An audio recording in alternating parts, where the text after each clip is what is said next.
মা চলে গেছে অনেক দূরে, কিন্তু তার ভালোবাসা আজও আমার অন্তরে শেকড় গেঁথেছে।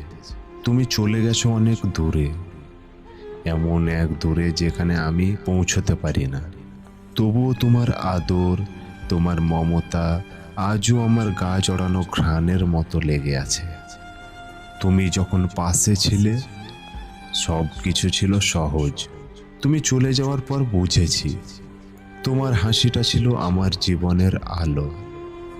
তোমার ছোঁয়া ছাড়া এই পৃথিবী অনেক শূন্য। তবুও তোমার স্মৃতি আমাকে বাঁচায়, তোমার ভালোবাসা শক্তি দেয়। মা, আমি যতই দূরে থাকি, তোমার জন্য আমার ভালোবাসা কখনো কমবে না। তুমি আমার হৃদয়ের সবচেয়ে গভীর ভালোবাসা। মা, মা তুমি আছো আমার সঙ্গে, হৃদয়ের গভীরে, চিরকাল।